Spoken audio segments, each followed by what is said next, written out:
what a pleasure and privilege it is to be back at the Kerala Legislature International Book Festival. This is not only a festival of literature, as we saw just now, it is also a celebration of language, of storytelling, and of ideas, including political ideas. And it's also an ode to modern Kerala's pursuit of greater progress and prosperity. Prosperity not merely financial, but also social, cultural, and intellectual. Indeed, I'd make the argument that Kerala has never been a society driven just by the goal of economic success. If we are today an economic success story, boasting socio-economic indicators comparable only to highly developed countries and flourishing Western nations, and we today have a thriving startup ecosystem as well, it's because we prioritized first and foremost social justice and social advancement. And only once we had made significant strides in securing these social goals, though of course there remains more to be done, and striven to empower every Malayali to lead a life of dignity, a life enriched by a thirst for knowledge, only then did we turn to the more prosaic matters of economy and administration and so on. Now that may have come back to haunt us, and that will be a different issue. But today, I would say the quest for socio-economic equality, the road to which is paved with our constitutional tenets of peace, pluralism, and progress, constitutes the very heart of the modern Malayali identity. And occasions like these, buoyed on the wings of intellectually stimulating conversations about ideas and ideologies, stories and histories, allow us to pause, to take a break from the rough and tumble of everyday politics, and to reflect on what has brought us here. As I always say, if you do not know where you have come from, how will you know where you are going? Now, I say all of this today because my theme is a myth and an idea tracing the roots of modern Kerala and modern India. And Kerala's is the only legislative assembly in India to host the Literature Festival. That's not altogether surprising. After all, aside from our being one of India's most literate states, perhaps the most literate state, one where the love of reading abounds, we have also pioneered a cutting-edge literary tourism and are home to the country's first and thus far only city of literature, a designation that UNESCO bestowed on Kozhikode earlier last year. While this was a cause of tremendous celebration for all of us, with the cultural and literary glory of one of our most iconic cities being hailed by the world as a whole, it is now tinged with bittersweetness. One of the most radiant lights ever to have illumined Malayalam literature and cinema, which blazed in Kozhikode for nearly 70 years, has been extinguished.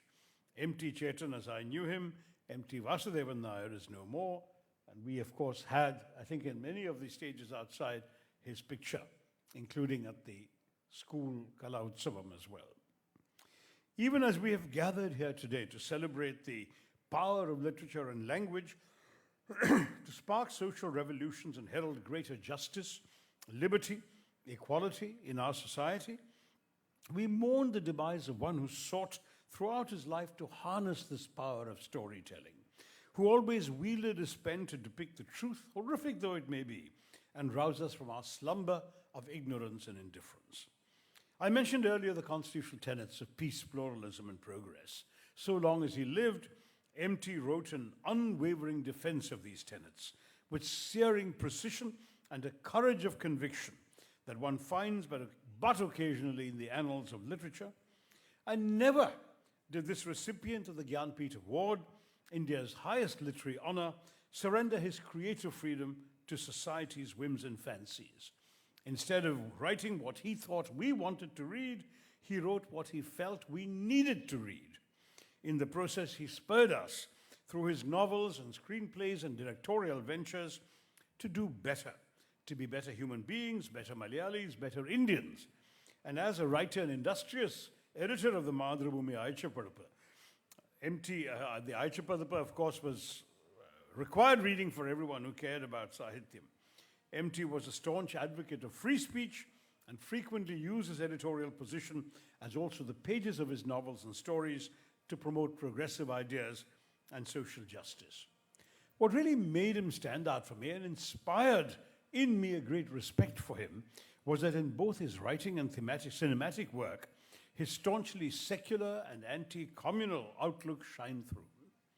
By scorchingly critiquing the socio-cultural issues of his time, he railed against the repression, the regressiveness he saw in society, and sought to hurl that into the dustbin of history so that he could usher in, even more progressive and inclusive strains in Kerala.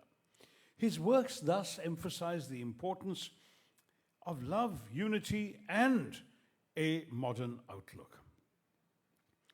And when it came to taking up cudgels against practices he deemed illiberal or obscurantist, he spared no culture and faith, neither his nor others, on account of which he was often labeled anti-Hindu or anti-Muslim. And these, however, are simplistic charges, because while M.T. Chetan critiqued certain aspects of religious practices and the exploitation associated with them, he never bore animus toward any faith. Instead, he was always committed to facilitating greater social justice and championing the universal causes of human rights and dignity. All in all, M.T.'s legacy is one of profound influence and inspiration. Indeed, so towering were his stature and so indelible the impact of his work on all of us, we will have a hard time believing that he's no longer around, holding aloft the flame of truth and love in a world plagued by falsehoods and hatred. But this is also to say that his novels, short stories, and movies will live on, being celebrated for their literary excellence and cinematic brilliance, and inspiring legions of writers and filmmakers yet to come. That he is, was, and shall remain a guiding light for Malayalis everywhere is indisputable. Here was one who embodied the spirit of creativity, authenticity, and cultural pride. But above all, he embodied the abiding pursuit of greater freedom and liberty for all. In other words, he exemplified modernity. And by representing the best of the modern Malayali identity, M.T. Vasudevan Nair represented the very best of the idea of India, which is the cornerstone of both our constitution and our identity as citizens of this country, the world's largest and most diverse democracy. But what exactly is this modernity, synonymous with the relentless pursuit of progress and socio-economic equality that constitutes the essence of the identity we should all aspire to, both as Malayalis and as Indians? And how is it related, this modern notion of Indianness, to the idea of India, which M.T. was a paragon of and which he always strove to safeguard through his storytelling? As a humble tribute to him, because he realized how hard-fought and precious the modernity and the idea of India were, these are some of the questions I'd like to address in the course of this lecture. And these are questions that have been exercising me both as a writer and as a politician. What exactly makes a society modern? Is it enough, I wonder, especially having authored a short biography of Dr. Ambedkar, to adopt a trailblazing constitution, a charter of freedom and of liberation, that not only erects a colossal monument to secularism, peace, progress, egalitarianism, fraternity, and democracy, but also builds around that monument a scaffolding of values that we consider sacrosanct? In my considered view, no, that's not enough, because there never can be, especially in such a country as India, chaotic and clamorous, multitudinous and miraculous, a clean break from the past. With the adoption of the Constitution heralding a new era disentangled entirely from the regressive and obsolete yesterday. In India, even after the adoption of the Constitution, the archaic has often been entangled with the modern, tussling with it and cloaking our national consciousness in a tremendous amount of confusion and uncertainty. This, I would argue, frequently arises in instances where we fail to remember and defer to our enlightened past, where we fail to remember the fact that in many ways our Constitution is not just a 20th century document, for it also bears the indelible imprints of the social-religious Reformation, the revolts against the regressive and the archaic, which blazed across India during the 19th century and fueled our freedom struggle, paving the way for the historic document we adopted over 75 years ago on 26 November 1949.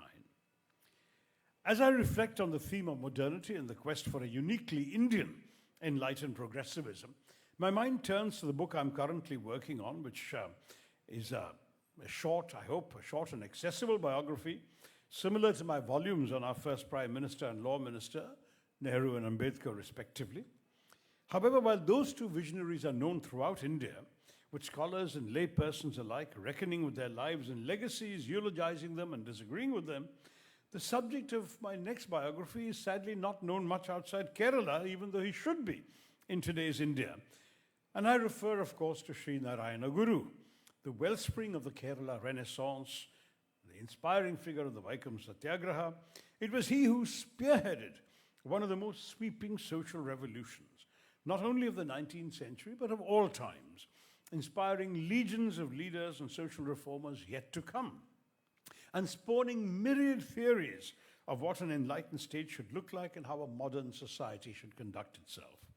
His formidable crusade against the iniquitous caste system and the untouchability it sanctioned also played, I have no doubt about it, a role in eventually shaping the contours of the modernity, liberalism, and progressiveness reflected in our constitution and in today's Kerala. In my view, the idea of India, Tagore's phrase, is as old as time itself in a geographical and cultural sense. And it's symbolized above all by our country's mind-boggling plurality of caste, creed, color, culture, cuisine, conviction, costume, and custom. Numerous are the proofs for the aspiration for geographical and cultural unity that appear throughout the history of Indian civilization. In my book, An Era of Darkness, I've dwelled upon how the notion of Bharatvarsh from the Rig Veda, of a land stretching from the Himalayas to the seas, contained the original territorial idea of India, and how the travels of an intrepid Malayali, Adi Shankara, at the cusp of the 10th century, when he crisscrossed the length and breadth of this enormous country, establishing his mutts in Sringeri, Srinagar, Dwarka, Puri, brought to life what the Harvard Indologist Diana Eck described as the sacred geography of India, knit together by countless tracts of pilgrimage. But if you view this as a purely Hindu notion, no, even our Maulana Abul Kalam Azad, the crusader for freedom and free India's first education minister, wrote of how Indian Muslims on the Hajj were all viewed by Arabs as Hindis. For whether they were Kashmiris or Keralites, Punjabis or Pathans, they were all from Hind or Hindustan. Yet the plural, progressive, and peaceful idea of India enshrined in our constitution is the modern incarnation premised upon an all-embracing civic nationalism of this otherwise timeless conception. And it was forged not only in our 20th century freedom struggle, but also during the socio-religious reformations of the 19th century, which played a pivotal role in transmuting the old idea of India into a modern and expansively liberal constitutional order. It's borne out by historical scholarship of those 19th century social revolutions that historians have written about, including Aditya Mukherjee, who will be speaking later today at this festival on Nehru. If you look at all of them, Bipin Chandra, Mridula Mukherjee, Sucheta Mahajan, K.N. Panikkar, and Aditya Mukherjee, they all are saying that despite being regional in scope and content and confined to a particular religion, the general perspectives of this Renaissance were remarkably similar. There were manifestations of a common consciousness, forged in the crucible of rationality and religious universalism, which was an inchoate sense of Indian nationalism, along with our rationality and modernity, which were both polished to a high gloss by our freedom struggle. These historians also tell us that while religious reformation was a major concern of these movements, none of them were exclusively religious in character. They were strongly humanist in inspiration, and though at times couched in spiritual ideas of otherworldliness and salvation, they were very much focused on worldly existence. But because religion was established and enmeshed in one's day-to-day life, and because women and the so-called lower caste were subject to horrific indignities in the socio-religious realms, the reformations were essential, and they had no option in many ways but to move into religious waters, democratizing and equalizing them. In Kerala, of course, no one did this quite like Sri Narayana Guru, but there were others as well.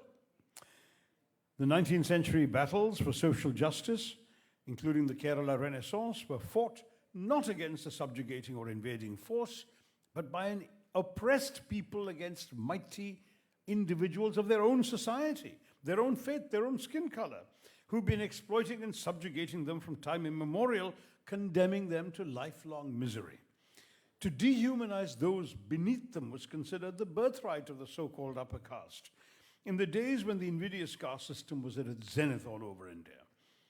Our challenges were always numerous. Never could we just combat the British, expending all our energy and resources on that, because as a society we also had to make ourselves worthy of such goals as freedom, democracy, and equality, without which freedom and democracy mean little. For all our civilizational glory, ours had been an immensely stratified, hierarchical, patriarchal, and exploitative society long before the first Europeans set foot on our continent. Never can we afford to forget the blots that long sullied and in some respects continue to sully our society, and against which countless brave hearts launched a tremendous struggle. It's owing to them that we became capable of governing ourselves, of conducting ourselves as the world's largest democracy. Now, Indian society, in some ways, you could argue, was particularly unsuited to the kind of democracy we today have. Because inherent in the meaning of democracy, an integral feature of the idea of India, is the spirit of equality. All citizens operating on a level playing field. But this did not exist in our country, as Ambedkar pointed out. Indeed, on the eve of the Indian Constitution's adoption, Ambedkar delivered a remarkable speech in the Constituent Assembly, and he said, don't be content with mere political democracy. He said, we must make our political democracy a social democracy as well. Political democracy, and I'm still quoting here, cannot last until there lies at the base of it social democracy, which means a way of life which recognizes liberty, equality, and fraternity as principles of life. To divorce one from another is to defeat the very purpose of democracy, he said. Now, he was not alone in feeling that these values were nowhere to be found. Even Mahatma Gandhi, who gave moral stewardship to the Vaikam Satyagraha, as you know, felt their acute paucity and always regarded Swaraj or independence as an idea held up by four pillars, one of which, in addition to economic self-reliance, non-violence, Hindu-Muslim unity, was a searing assault on the abolition of untouchability. Yet it was Ambedkar whose views on the iniquities of caste discrimination really expanded the idea of India, drawing its protective legal cover upon India's suffering and oppressed millions, whose dehumanization had become the defining trait of Indian society. Ambedkar believed that the road to democracy was not only political but also socio-economic, and it must be paved with fraternity. Sahodaryam. Fraternity, he explained, means a sense of common brotherhood of all Indians being one people. It is the principle, he says, which gives unity and solidarity to social life. But thanks to the caste system, which he considered anti-national, by the way, religious divisions and the absence of a common sense of nationhood amongst Indians, fraternity had not yet been achieved. But it was indispensable because liberty, equality, and fraternity were all intertwined and could not exist independently of one another. But Ambedkar was building upon the socio-economic and socio-religious reformers of the 19th century, who had first sought to foster fraternity by militating against the horrors of the caste system and untouchability, as also the abominable conditions in which women found themselves. For most women, regardless of caste, life was little more than an interminable succession of miseries, because right from birth, and don't forget that female infanticide was very much present, a girl was considered a burden on her family and then on her husband. In the event of whose premature death, she was expected to leap into his funeral pyre, particularly in northern India, immolating herself. Were she not to do this, society ensured that for a widow, existence itself was made a punishment marked with neglect and humiliation, and in keeping With the 19th century reform spirit of defiance against such diktats, several episodes of the Kerala Renaissance also saw women unshackling themselves from centuries' worth of discriminatory practices. Perhaps the most famous illustration is the samaram that was conducted to cover the upper body, led by women from the Nadar caste. These women rebelled against the degrading custom that forbade them from covering their breasts, which was enforced as a means of upholding caste hierarchies.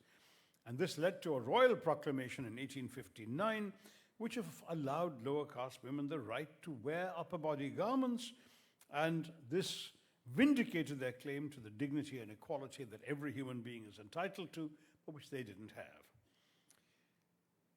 Contrary to what the apologists for the British Empire sometimes claim, the British did not modernize India. We did. And I've pointed out in detail in my book, An Era of Darkness, and this is a literary festival, so you'll forgive me for mentioning it, that as the British went about savaging and pillaging India, they tried to delude their own people and the world into believing that theirs was an enlightened despotism intended to civilize the benighted natives. But of course, we all know that India was an advanced civilization when the British were still running around in bearskins. It was but natural that they came to credit themselves with having modernized India, not just infrastructurally, but also educationally, legally, administratively, and socially. But they did precious little, actually, for the benefit of India. Far from being a harbinger of modernization, the colonial experience heralded immense suffering and exploitation, threatening to rob India of all her vigor and verve. The truth is that starting from the 19th century, Indians adopted a rigorously rational approach to tradition and socio-religious practices, and if you judge them by the yardstick of liberty and egalitarianism, we had to discard much that we realized was wrong and no longer in keeping with modernity. So K.N. Panikkar, for example, has argued that the beginning of modernity was heralded not by the arrival of the West in India, but by the onset of social and religious reforms. The Renaissance following the European experience was the term given to it. The singular efforts of Raja Ram Mohan Roy, Ishwar Chandra Vidyasagar in Bengal to remedy the deplorable conditions in which women were condemned to live. The reforming imperative rapidly permeated northern India, where Dayanand Saraswati, the founder of the Arya Samaj, was amongst its foremost embodiments. Other parts of India were not far behind. In Maharashtra, M.G. Ranade founded the Prarthana Samaj, with people believing in and worshipping only one God. In Maharashtra, Jyotirao Phule set up the Satya Shodhak Samaj, and alongside his legendary wife Savitribai, India's first woman teacher and poet, who is credited with launching our first feminist movement, she took on the deeply entrenched caste system. The Phules railed against untouchability and championed social equality by advocating the education and empowerment of women and lower caste communities, all while critiquing the religious and social hierarchies upheld by traditional Hindu practices. In Andhra Pradesh, Kandukuri Veerasalingam initiated a vibrant movement that championed the education of women and remarriage of widows and aimed to discard the dowry system and the custom of child marriage. These reform movements sought to create a social climate for modernization. Thanks, of course, to the advent of the printing press, even the masses then now had access to the scriptures, which they could now constitute in their own terms. Raja Ravi Varma, whom we're all so proud of, and we have this magnificent gallery in Thiruvananthapuram. If there are visitors here who haven't been there, please go and see it. He's the one who popularized images of God through lithographs that people barred from temples in those days could worship in their own homes. The extensive circulation of vernacular literature and newspapers carried the era's fiery debates about socio-economic practice, socio-religious practices to every nook and corner of India. Many reformers railed against the perceived immutability, the refusal to change, of religion. And they argued that religion will get fossilized if it did not keep pace with the times. Social relevance was necessary, and in turn was now being judged by the modern yardsticks of liberty, equality, and fraternity. So by offering a liberating new alternative to the prevailing traditions and religious norms, these reformations made a new vision of the future a reality, in which religion could very much be a part, but only if it did not hinder the march of society towards greater rights for all human beings, whose dignity came to be recognized as inherent and therefore inviolable. In other words, because of the events of the 19th century, it became immaterial whether socio-economic reforms had the backing of religion. As a sense of modernity dawned, a considerable number of people came to argue that if religion did not support reform, it should be amended. For we cannot always rely on the scriptures as being of contemporary relevance, and whenever they're not, rationality and the inherent worth of every human being should guide us. And then, of course, we all know what happened in Aravipuram, just 25 kilometers from Thiruvananthapuram, at a time when, as we all know, there was so much control over all aspects of life by the Savarnas, and the Brahmins were embalming themselves eternally in religious power. They even besieged the gods such that they decided who got to worship which deity and how. And that had reduced God in some ways to a commodity whose supply was controlled by one caste. The lower caste did not have the right to worship the gods that the upper caste worship, such as Lord Shiva, and barred from both entering the temples of the Savarnas and worshipping their gods, their Varnas were allowed only to worship certain local deities at whose altars they were obligated to sacrifice animals whom they had to offer liquor or meat. So in 1888, a 32-year-old ascetic visited the sleepy town of Aravipuram and began meditating in a cave near the Neyar River. The sage and his followers, predominantly, of course, from the Ujjava community, which was then barred from temples and subject to various forms of discrimination, had built a rudimentary shrine by the roadside. But they had been prevented from conducting worship by the local Brahmins' refusal to install an idol there. One evening at dusk, the sage, then known as Narayanashan, but being hailed as a guru already, and his followers lit little lamps made of shells around their makeshift sanctum. By their flickering flames, people gathered to pray as a local musician performed devotional tunes. The place filled up. The devout villagers sensed something special was going to happen. At midnight, Sri Narayana Guru had been meditating the entire evening, rose and stepped into the river. A hush descended on the throng. The music stopped, but the silence was tuneful enough. He stood for a while in the middle of the river, the waters flowing around him, his face the picture of serenity. Then he dipped his hand under the water and emerged holding a rock in the shape of a lingam. Some say it was a lingam buried there millennia ago by the immortal Rishi Agastya. Others aver it was just a rock, serendipitously unearthed by Narayana Guru, that providentially had the right shape. But to his devotees, a Shiva lingam it was that they saw in their Guru's hand. Walking to the improvised temple, the Guru stood silently under the canopy for at least 3 hours, wrapped in meditative prayer. The rock lingam in his hand, tears flowing down his face. At 3 a.m., he installed the idol on the pedestal in the temple. With that simple gesture, Sri Narayana Guru emancipated all of Kerala. By the simple act of consecrating a lingam in a temple, something that for millennia people had believed only Brahmins had the right to do, Sri Narayana Guru empowered the Ujjava community and all so-called backward castes forever. But he also freed the highborn from the stifling inequalities of the old order. He also installed a plaque whose words became the clarion call of the Kerala Renaissance. Quote, "This is an ideal place where all live in brotherliness without caste differences or religious rancor," unquote. His immortal credo, reflecting his belief that all human beings are equal, soon followed. One caste, one religion, one God for all mankind. No sooner did the Guru consecrate the stone than the upper caste orthodoxy of Kerala went up in arms. When the Savarnas demanded an explanation, Sri Narayana Guru replied unruffled that he had merely consecrated our Shiva, an Ujjava Shiva as it were. Then the Savarnas argued that in any case he had done it the wrong way at the wrong time, not one deemed to be auspicious by the astrologers. To this, the great sage had a pungent reply. A horoscope should be cast after the birth of the child, not before. Through this act of consecrating a stone, Sri Narayana Guru aimed at enabling the Avarnas to overcome their exclusion from mainstream temples by creating temples that were open to all, irrespective of caste. Now, these socio-economic reformations, these socio-religious reformations, deployed an ingenious, self-created religious equality as a lift to raise those who for generations had been condemned to inequalities. In consecrating a Shiva that belonged to him and his people, who thus far had been denied the right to worship a deity of their choice, Sri Narayana Guru did precisely this.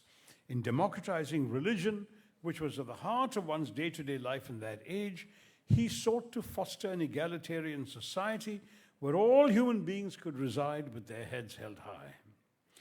Then, of course, with the flame of egalitarianism ablaze in his heart, he went on to build many more temples all around Kerala, and always at the insistence of Avarnas who wanted their own place of worship. He consecrated the idols not only of Lord Shiva, but of other popular deities as well, such as Subramanya, Bhagavati. Yet building temples was not the sole aim of the Guru, who endeavored to inspire confidence and fortitude amongst the lower castes, so they could use their newfound resolve to break down the barriers to education, employment, and upward mobility. Thus, what had started out in the religious realm soon spilled forth into the social, and society as a whole became more equal and liberal. As a proponent of Advaita Vedanta, Sri Narayana Guru strove to draw his society out of the darkness of a feudalistic, casteist, and narrow-minded social order and awaken it into this shining dawn of modernity and self-determination. By placing great emphasis on the ideal of fraternity, the Guru used it to critique caste, the principal aim of his movement. That his foremost motive was always to infuse resilience in the lower castes is manifest in his gradually ceasing to consecrate idols and instead proceeding to consecrate mirrors, lamps, words.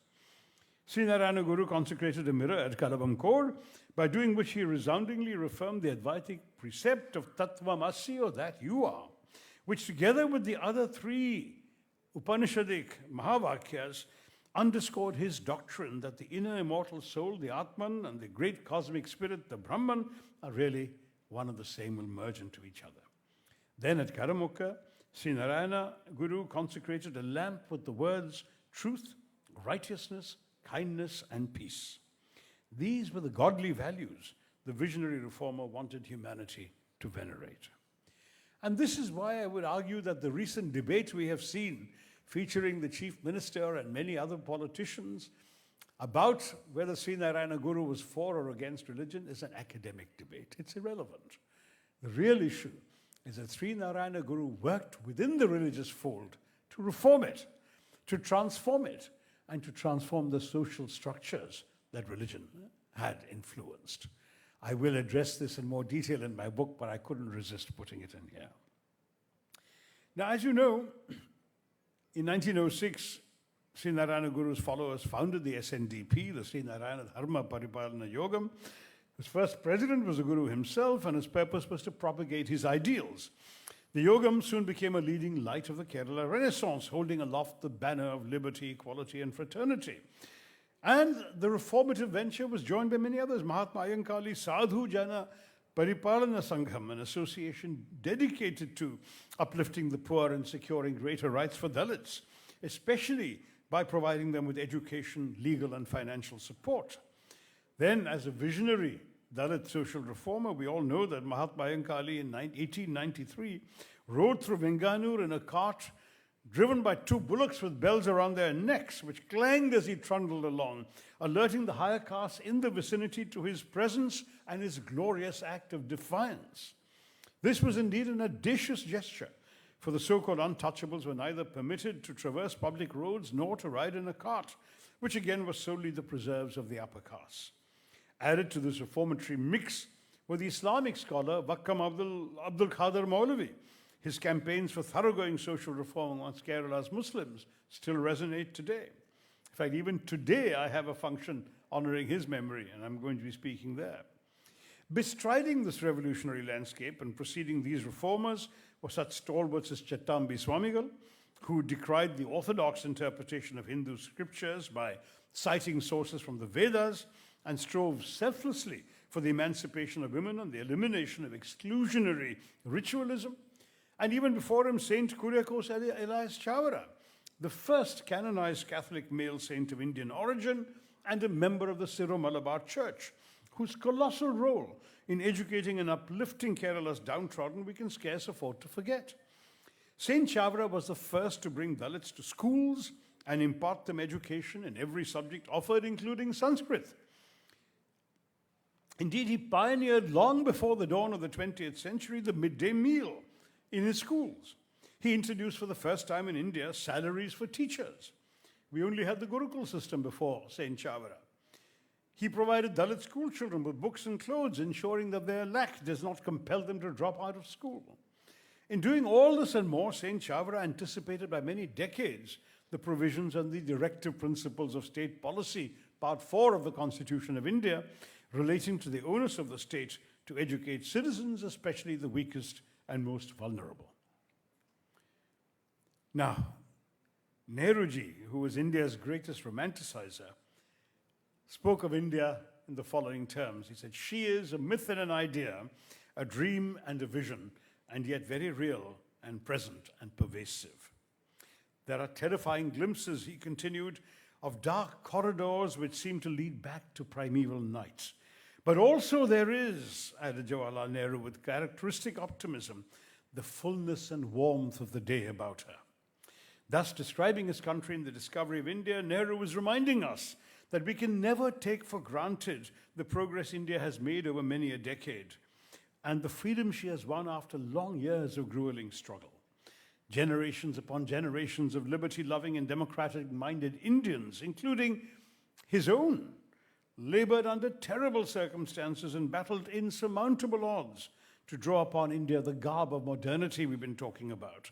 There was about India the halo of justice and egalitarianism, but it was there because of the people I've been lecturing about today, because of Raja Ram Mohan Roy and Ishwar Chandra Vidyasagar, Jyoti Rao and Savitribai Phule, Ranade and Veera Salingam, Sri Narayana Guru, Ayyankali, Chattambi Swamigal, Khadar Maulvi, Vakam Khadar Maulvi, all of these figures, and Saint Chavara, they all contributed, deeply committed to humanist values, have taken India away from those primeval nights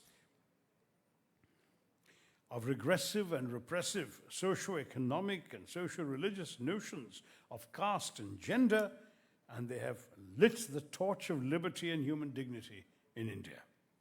Modernity, therefore, my point is, was built up after struggling against ourselves. Decades before the Gandhian freedom struggle, even before the creation of the Indian National Congress in the late 19th century, an Indian modernity had begun taking place through the work of these great religious reformers. And as it grew from strength to strength, tearing down much religious bigotry and regressiveness, it transformed the idea of India from a merely geographical or cultural conception into an expansive vision of a nation in the making. A nation where everyone would be equal and have equal rights and opportunities, and where merit and not birth would determine one's worth. At the same time, drawing a distinction between equality and equity. This nation would empower its weakest and most vulnerable citizens to operate on a level playing field, standing shoulder to shoulder even with those who historically enjoyed greater privilege, social and financial, than them. Our cardinal constitutional values of liberty, equality, fraternity, woven together by secularism, which nourishes the roots of our democracy, were first championed in the 19th century. Had it not been for the socio-religious reformations of the 1800s, which segued into the new age anti-colonial enterprise of the 1900s, such as the Vaikam Satyagraha, where Gandhian civil disobedience was deployed to demolish reprehensible caste hierarchies, a satyagraha that brought Gandhiji and Narayana Guru together.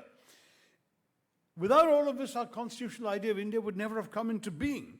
It was the 19th century that taught us the importance of human dignity and social, political, and economic equality, without which repressive social hierarchies cannot be dismantled and pluralism cannot be cherished. Moreover, the trials and tribulations of our 19th century socio-religious reformers, who are the progenitors of Indian modernity, awakened the framers of our Constitution to the challenges that await those who seek to refashion India into a more equal society.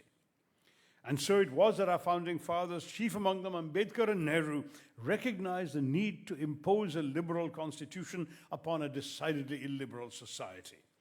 In line with contemporary liberal thought, they committed India to the universally lauded notion of the rule of law, constructed a centralized state, rejected localism, and instituted a model of representation whose units are you, the individuals, not groups.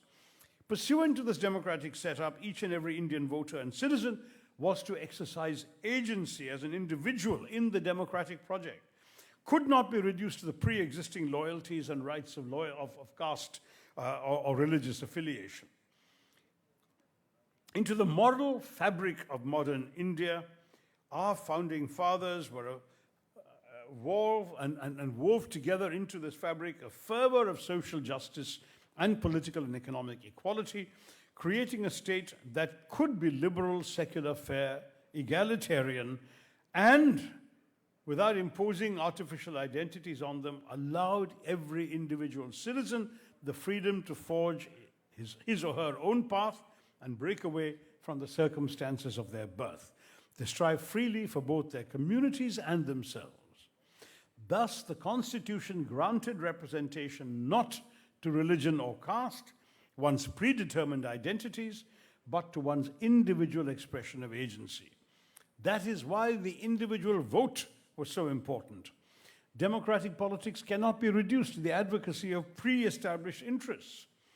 Instead, interests had to be expressed through politics, and the very construction of one's identity as a citizen becomes itself then a form of freedom. This then explains why our Constituent Assembly rejected separate electorates, weighted representation, reservations on the basis of religion, which had led, after all, to the partition of our country on religious lines. And at the same time, it gave everyone the vote, every adult, something which in many ways other countries had taken much longer to accomplish. Even one could argue that the US, the world's oldest democracy, would not really do it till the civil rights movement gave blacks the universal vote in the 1960s.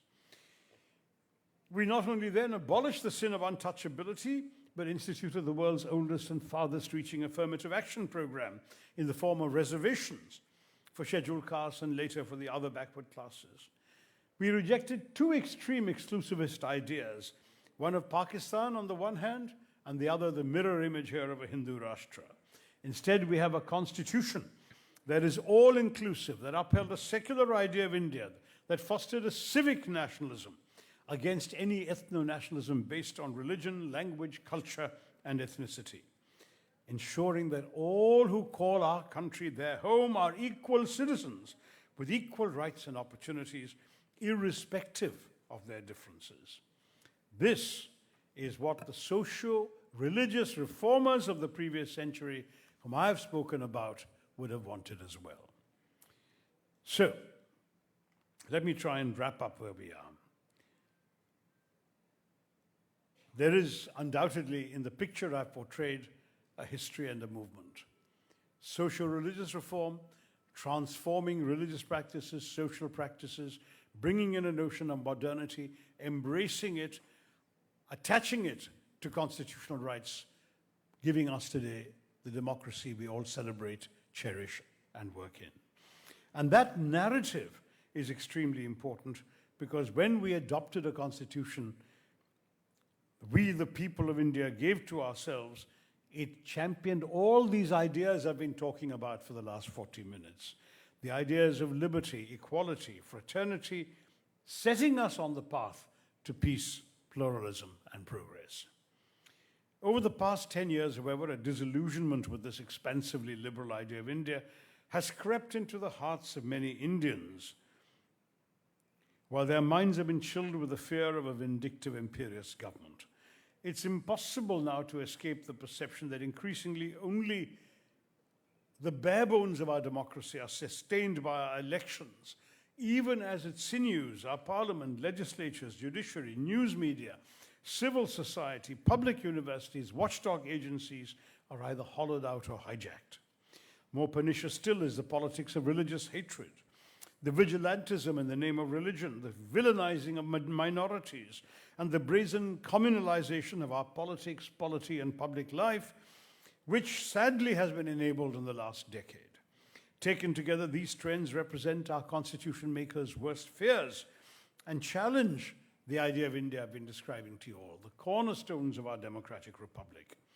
But these disturbing trends should never deter us from striving after that modern and progressive idea of India, because the notion, the very notion of Indianness, born in the crucible of reform, forged in the flames of the freedom struggle, and immortalized in our constitution, is endowed with a resilience unlike any other. A resilience that can tear through many such veils of darkness so long as we remain committed to our foundational values. This resilience has, in fact, allowed us to weather the storms of division and democratic decline, time and time again. The past 10 years may have brought us once again face to face with that primeval night that Nehruji warned us about. But we do have it within us to restore the fullness and warmth of the day. And we must not rest in the spirit of all the great reformers of the Renaissance whom I've talked to you today. We must not rest until this is done. Thank you for listening, and Jai Hind.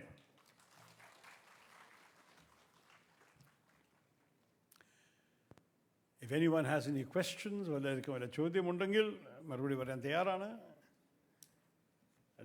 happy to move on. Session Yes. Session audience മുമ്പ് ഒരാളുടെ കൈ അവിടെ കാണുന്നു. മൈക്കില്ല എവിടെയാണ് ചോദിക്കാം? അതാ. Right. Good afternoon, sir. Good afternoon. Sir, my question is about Srinarayan Guru itself, himself.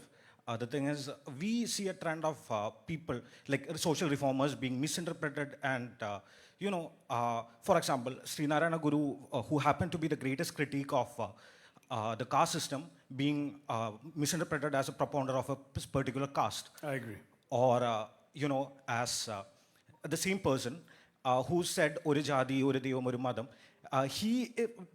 we see a trend of temples being built for this guy, for this person. So we also see a lot of, political parties and all claiming the patronage of these people who happen to have, who happen to disagree, who would have disagreed with these facts or the basic principles followed by these political parties. My question is, how strong is a future built upon these misinterpretations and the false narratives happening? That's very common throughout history, my friend. If you look at the Buddha preached against religion and worship, he actually only preached a code of ethics. He never wanted to start a religion. Today, Buddhism is a major religion in the world. There are temples everywhere. Now, would you say anymore that that's a misinterpretation? Or that human beings have chosen to interpret the teachings in a certain way? And in many ways, you could argue that what you are saying is a reflection of the limitations of humanity. Yes, why should the SNDP have become reduced to the organization of one caste, and with that, the Guru himself being seen as worshipped by one caste? It's a very legitimate question you can ask. Here is a man who said that there should be just one caste for all of humankind, and yet, in his perception, a segment of that one human caste is being seen separately. You can see the same challenge with Ambedkar. He wanted to annihilate caste.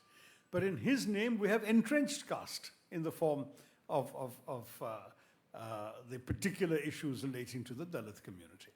So, one thing about human evolution, society, and politics is that once a reformer has conveyed his message, everything then depends on what his followers make of it and how they take that message forward. So the irony is that it is entirely possible that the individuals we have mentioned just now might disapprove of some of the things being said and done in their name. But ultimately that becomes irrelevant because today's world is about today's people. And today's people have the right to advance the points of view that they have, and we have to live with them and take them forward. That is the great irony. It applies to these two and perhaps many others whose lessons, teachings, writings have been taken in a different direction from what many of them might have intended. I don't think, for example, that Marx ever envisaged the kind of dictatorship that we saw in the Soviet Union or in Mao's China. But it was his portrait that was put up by these people. He was in many ways a classical 19th century economist. He was not an advocate of dictatorship. So it goes. The world is what it is. But I take your point, and I don't disagree with you intellectually. I just live with the world as I see it around me. Thank you. Yeah. Morning, sir. So my question is, we claim to say that we are a secular society, and Guru പറഞ്ഞതുപോലെ ഒരു ജാതി ഒരു മതം ഒരു ദൈവം എന്നൊക്കെ പറയുന്നുണ്ടെങ്കിലും ഇന്നിപ്പോൾ നമ്മൾ നോക്കുകയാണെങ്കിൽ ഏറ്റവും ബെസ്റ്റായിട്ട് കാണുന്നത് ഇന്ന മാട്രിമാനിയൽ സ്റ്റാറ്റസ് ഇല്ലെങ്കിൽ ഒരു മാട്രിമാനിയൽ വെബ്സൈറ്റിൽ പോകുമ്പോൾ we have got matrimony separate matrimony for all caste. Still ഒരു ഇന്റർകാസ്റ്റ് മാരേജ് കഴിഞ്ഞാലും the society is not in a position to accept it. അതൊരു നോർമലായിട്ട് അക്സെപ്റ്റ് ചെയ്യുന്ന എത്ര ഫാമിലീസ് ഉണ്ട് എന്ന് still the number will be negligible. Correct. So is that that figure കണ്ടത് 97% Indian കല്യാണങ്ങൾ 97% within the same caste, endogamous ആണ്. For particularly ഞാനിപ്പോൾ കേരളത്തിൽ ഒരു ടിപ്പിക്കൽ മിഡിൽ ക്ലാസ് ഗായ് എന്ന രീതിയിൽ പറയുകയാണെങ്കിൽ അപ്പുറത്തെ വീട്ടിൽ ഇന്റർകാസ്റ്റ് മാരേജ് നടന്ന we will say wow it's a social reform. പക്ഷെ സ്വന്തം വീട്ടിലേക്ക് വരുമ്പോൾ sorry please keep it outside the box. ഭാരതം മുഴുവൻ തന്നെ കാണുന്നത് സത്യം തന്നെയാണ്. സോ ഈ ഒരു സോഷ്യൽ റീഫോം ഇല്ലെങ്കിൽ ഒരു റെനൈസൻസിന്റെ കൂടെ ടൈം ആയിട്ടില്ല, ഇല്ലെങ്കിൽ the one which we had already started had it lost it values, ഇല്ലെങ്കിൽ ആ ഒരു കാര്യത്തിനും കൂടി ടേക്കപ്പ് ചെയ്യാൻ ഒരു ഇനിഷ്യേറ്റീവിന്റെ ടൈം ആയിട്ടില്ലേ? Why the society still hesitate towards it? I think we should പക്ഷെ ഞാൻ പറയട്ടെ, നമുക്ക് എല്ലാവർക്കും എല്ലാം ചെയ്യാൻ സാധിക്കില്ല. എൻ്റെ ജീവിത ഉദാഹരണം പറയുന്നത്, ഞാൻ എൻ്റെ കാസ്റ്റിനകത്തല്ല ഞാൻ എൻ്റെ കല്യാണം കഴിച്ചത്. എൻ്റെ കല്യാണം അതാണ് സത്യം. അപ്പോൾ you can set an example. എൻ്റെ മക്കളും അവർ കാസ്റ്റിലല്ല കല്യാണം കഴിച്ചത്, രണ്ടുപേരും. അപ്പോൾ ഞങ്ങളുടെ കുടുംബത്തിൽ അങ്ങനെയാണ്. അതുപോലെ പല കുടുംബങ്ങളുണ്ട്. പക്ഷേ അവർ എണ്ണം നോക്കുകയാണെങ്കിൽ ഒരു ചെറിയൊരു മൈനോറിറ്റിയാണ്. ഇനി ഞാൻ പറയട്ടെ, very frankly I think that these are ultimately very personal choices. And while there is no stigma that should be attached to out-of-caste marriage. That can be a legitimate argument. I was talking about that stigma. Correct. That is where we should perhaps agitate against. ഇന്നാളും കൂടി നിങ്ങളൊരു പക്ഷം അയച്ചിട്ടുണ്ടാവും, 2 ആഴ്ച മുമ്പ് പിന്നെ അലിഗഡിൽ ഒരു കുട്ടിയും ഒരു ഹിന്ദു കുട്ടിയും ഒരു മുസ്ലിം ഭർത്താവും വിദേശത്തിൽ കല്യാണം കഴിച്ച ശേഷം ഇന്ത്യയിൽ വന്നപ്പോൾ ആ കുട്ടിയുടെ അച്ഛൻ ഒരു റിസപ്ഷൻ നടത്താൻ വേണ്ടി അനൗൺസ്മെൻറ്റ് ചെയ്ത് ആൾക്കാരെ ക്ഷണിച്ചു. ഈ ഇൻവിറ്റേഷൻ പബ്ലിക് ആയപ്പോൾ ഒരു സംഘ് പരിവാറിൻ്റെ ഒരു സംഘടന വന്നിട്ട് ഇത് നടക്കാൻ സാധിക്കില്ല ഞങ്ങളുടെ നഗരത്തിൽ, ഇങ്ങനൊരു ഹിന്ദു മുസ്ലിം കല്യാണത്തിനെ ഒരിക്കലും ആഘോഷിക്കാൻ പാടില്ല എന്ന് പറഞ്ഞിട്ട് വലിയ വിവാദമുണ്ടാക്കിയിട്ട് അദ്ദേഹം ആ റിസപ്ഷനെ ക്യാൻസൽ ചെയ്തു. ഇതൊക്കെ പത്രത്തിൽ വന്ന കഥയാണ്, ഞാൻ ഒരു ഫിക്ഷൻ പറയരുത്, ഇതെല്ലാം ന്യൂസിൽ വന്ന കാര്യമാണ്. So what you do?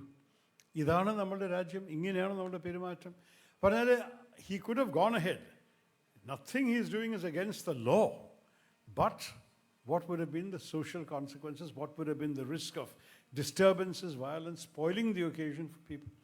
So he decided not to celebrate his own daughter's wedding, which, as far as he was concerned, he had no problem with.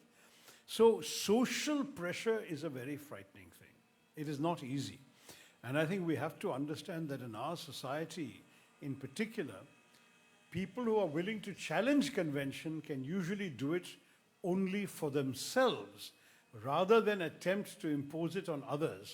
And where their challenging of social conventions comes up against the surrounding society, in our country so far, the society tends to win. I'm being very ruthlessly honest. It is not the way I would have liked to live, but this is life in our country, even today. Yes, ma'am.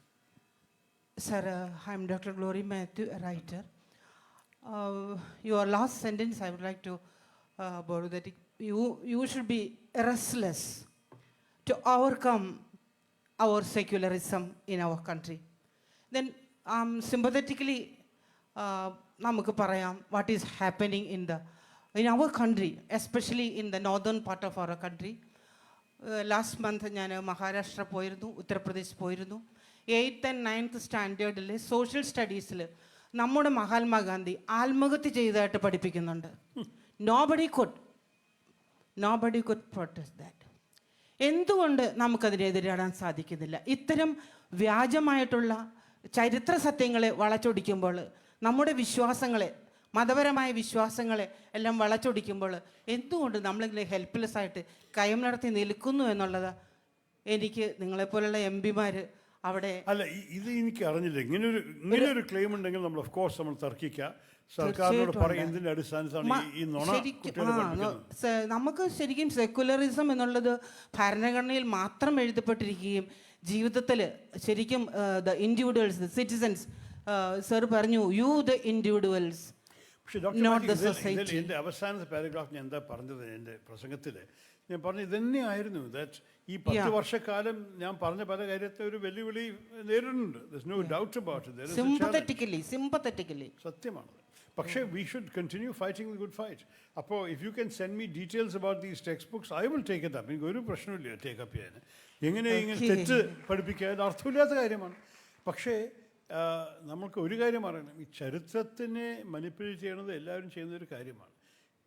ഉദാഹരണം പറയുകയാണെങ്കിൽ BJP ഏത് സംസ്ഥാനത്തെ ഭരണത്ത് വന്നോ അവർ മുഗളിലും മുസ്ലിം രാജാക്കളുടെയും കുറിച്ചുള്ള ചാപ്റ്റേഴ്സിനെ ചരിത്രത്തിൻ്റെ text ബുക്കിൽ നിന്ന് മാറ്റും. മറ്റേവർ ഭരണത്ത് വന്ന് അവർ തിരിച്ചു കൊണ്ടുവരും. ഇതൊക്കെയാണ് സംഭവിക്കുന്നത്. ഇത് അർത്ഥമില്ലാത്ത പെരുമാറ്റം. പക്ഷേ അറ്റ്ലീസ്റ്റ് ഇത് ഒമിഷനാണ്. What you are talking about is not an omission, it's a sin of commission by making up false facts about a historical figure. That we'll definitely have to fix. Thank you, sir, for giving a little bit. We the Keralites proud of you. Thank you, Dr. Okay, thank you very much. ഇവിടെ വേറെ വല്ലതും ഉണ്ടോ വല്ലവരും? So one question. Okay, sure. എല്ലാവരും നടുവിലാണ്, അതുകൊണ്ട് ഞാൻ ചോദിച്ചത് വേറെ വല്ലതും ഉണ്ടെങ്കിൽ. Please, sir, go ahead. This is out of the topic that you're Out of the syllabus. Yeah, out of syllabus. So you've been representing Trivandrum as a MP for the last 15 years. Yep. And we're proud to have you as our MP. So my question is, what's your vision as a politician? And what's your vision individually? And what's your vision for the state and the country as an individual? No, I mean, so there are many aspects to the question. My vision as an individual is, I've come into politics because I have a vision for a better society. And a better society is one that embodies the values I have described to you now, but which also is given to socio-economic development, which at the same time offers more opportunities for our young people, gives them jobs, gives them possibilities. In my own view, very strongly, it is indispensable to create a country where everyone can take 3 meals a day for granted, where everyone has a roof over their heads against rain and sun, where everyone can have access to a primary healthcare clinic within 3 to 5 kilometers of their place of residence, where everyone can send their children to a decent school, and where everyone can aspire to both work and to dream for even better life for their children. This is an ideal. I know we won't get there overnight, but this is what I want to work towards in my limited career as a politician. In addition to that vision for the country, I myself have certain personal attitudes. I am socially liberal. I'm economically liberal in the sense that I believe in more, in freeing the entrepreneurs and the people who are willing to work for their living to get an opportunity to make enough money to make a livelihood, hire people and so on. I don't believe in the state controlling the economy. At the same time, I believe also that there has to be social justice, that the revenues the state will get from freeing up the economy should be distributed to those who are on the margins of our society and our economy. I even said in Parliament once that the magic of the marketplace the magic of the market, the so-called economic theory of the right wing, will not apply to those who cannot afford to enter the marketplace. So it is even in the interests of these people to create new consumers by giving benefits to those who are currently outside the marketplace. So that's my economic vision. Social justice is therefore very much a part of it. I believe in a very strong defense for our country. I'm a bit of a hawk when it comes to defense expenditure, a strong Army, Air Force, and Navy. I have a long experience in working in international affairs. I've seen what works, what doesn't work. And therefore, I believe in a robust and active, engaging foreign policy. And as far as India's future is concerned, I believe we have a right to aspire to a certain place in the world. But I don't ever talk about being a superpower or any of those things. That's not my ambition. I want an India where every Indian can lead a decent life, and every Indian, when he goes outside India, can hold his or her head up high and know that they are representing a decent society where there's nothing to be ashamed of.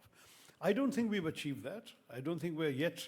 I think for every step forward we're taking in the right direction, we also are taking steps back in many of these things. And as a result, our image in the world is also very, very much damaged. Now, when it comes to Thiruvananthapuram, I have many, many dreams. I've been able to fulfill some of them. I wanted to internationalize the capital of Kerala more. I was the one who brought in the UAE consulate. I brought in the Sri Lankan consulate. I've tried to improve our international airport, get more flights to come in. So internationalizing a capital of the most global-minded state in India, Kerala, was very important to me.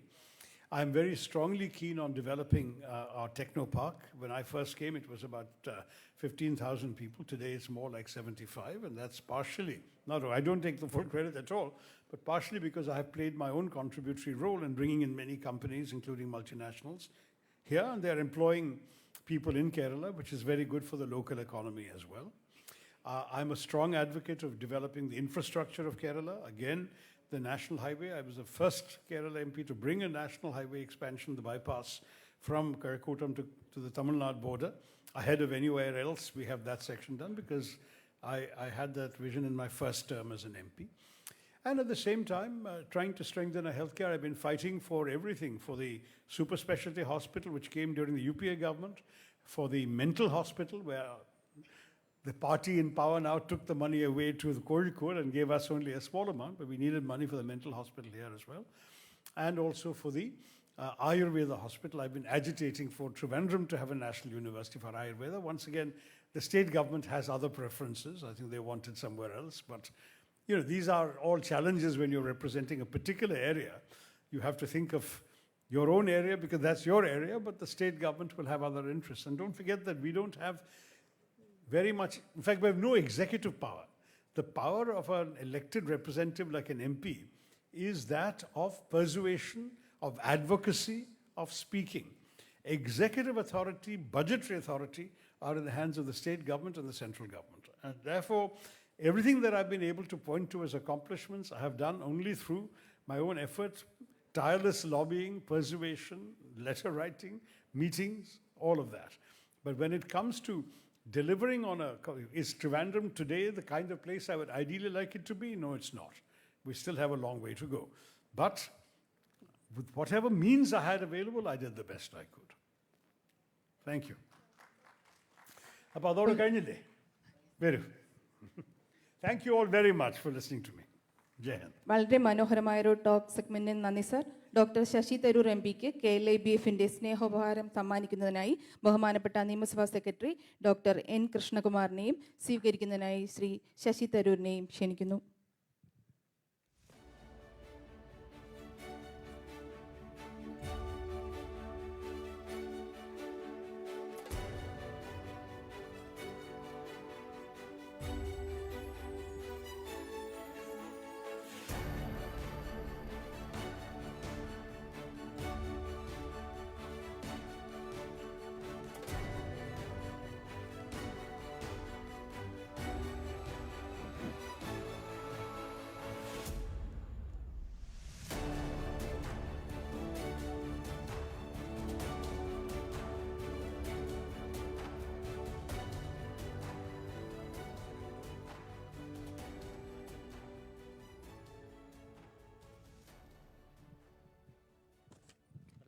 Next in segment, KLIBF Talk, a talk on Indian literary heritage by Srinivasa Rao.